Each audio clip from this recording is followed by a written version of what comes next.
Il est dans son monastère de chez lui, mesdames, messieurs, ce barbier riche. Le barbier, mesdames, messieurs, aime cette musique romantique. Il aime surtout entendre la harpe. Il aime la musique à cordes.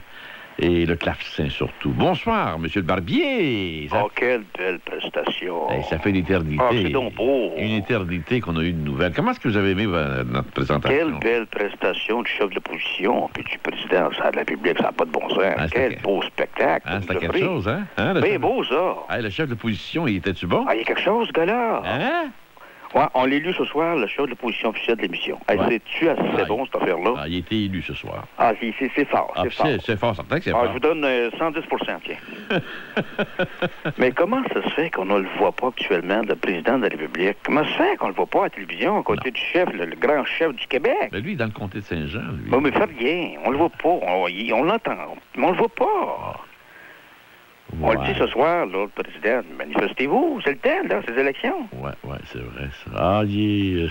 Non, aucune excuse. Il en parle fort pendant toute l'année. On veut le voir. Il est bien spécial, il paraît. Oui, il nous écoute, là. On veut voir. On a vu sa photo dans un livre, en tout cas. Ben oui. Mais comment allez-vous? Moi? Comment est-ce que je vais... Quelle heure qui, là? Il est 10h37, là. Comment allez-vous, là? C'est moyen. C'est moyen. Ah. Je trouve que c'est moyen. Je vais vous dire la vérité, c'est que moi, j'ai toujours aimé l'hiver. Oui. Puis je sais pas, cette année, j'ai comme une indigestion. Je vous le dis, c'était toute franchise. Moi, je suis un fanatique de l'hiver. C'est une saison que j'aime. Oui. Et là, il y a quelque chose qui marche pas dans moi, là. Je sais pas. Oui, c'est l'air ambiante. Non, mais je trouve que c'est un hiver qui finit plus. Ben, c'est ça. C'est le cosmos. Le cosmos, hein? Ça va mal. Ben oui, c'est le cosmos. Ça vient de partout. C'est normal. Ouais. Puis vous, comment ça... Notre ami, monsieur le colonel Sévigny mais le colonel Sévigny, figurez-vous donc, j'ai eu ses nouvelles. Il m'a téléphoné la semaine dernière. Ah. Oui. Il était gravement malade. Oh. Il était très malade, et puis il m'a téléphoné la semaine dernière. J'ai dit qu'il y avait un disciple, un seul, c'était vous. Ben, du coup, donc, il m'en reste un, au moins. J'ai dit, pour ceux qui ne savent pas qui est Pierre Sévigny, c'est l'ancien ministre de la Défense. Il a fait la guerre 39-45.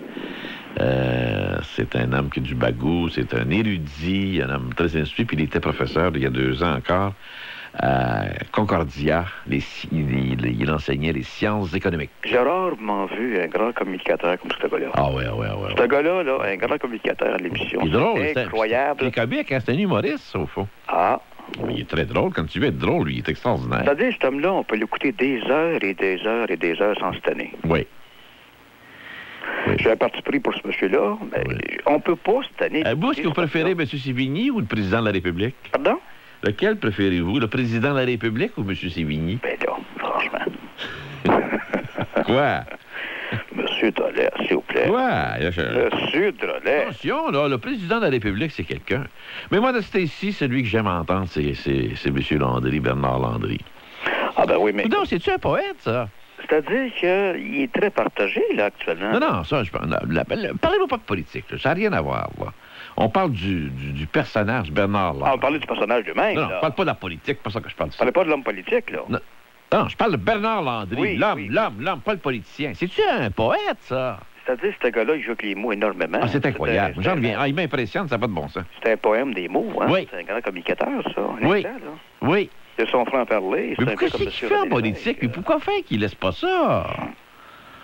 Non, mais ça fait partie du Québec, ça. Mais tu sais qu'il fait en politique? Un gars comme Bernard Landry. Où le verriez-vous, ce gars-là, vous? Ah, cet homme-là, je le vois, je sais pas, mais... Il y a une façon de tourner les phrases, une façon de tourner les verbes. C'est de la poésie, dans le fond. Vous avez raison, vous. Oui. Sans parler de politique, là, en tant qu'homme, là, c'est un grand... J'ai pas pensé à ça où je le vois, remarquez bien, là. Mais il me semble que ça n'a pas de bon sens. C'est tellement quétaine de la politique. Comment ça se fait qu'un homme raffiné comme lui, un homme qui s'exprime si bien, aller commencer à visiter des usines avec un chapeau sur la tête, et puis aller manger des hot dogs des moutardes, des hamburgers, puis des pizzas, puis des... je comprends pas ça. Puis des poutines, puis aller manger de la poutine, puis ça. Aller rencontrer les gars de la construction, carré. Tu sais, ouais, on parle pas de bien les gars. Hey, toi, Landry, tu n'auras pas mon vote. Ah, vous n'en vient pas un gars de même. C'est le même phénomène que M. Bourassa, souvenez-vous? Ah non, mais oui, M. Bourassa. M. Bourassa, c'était... Il avait un beau parler, M. Bourassa. Oui, mais M. Landry, ça, c'est vraiment un homme extraordinaire. C'est comme M. Charest. Je pense pas qu'il n'est pas extraordinaire aussi. C'est vrai. C'est des grands. M. Dumont, moi, j'ai dit, écoutez ces trois-là, ils sont de taille, les trois. Hein? Oui. Alors, bonsoir, monsieur le Barbier. À la prochaine. À la prochaine. Au revoir.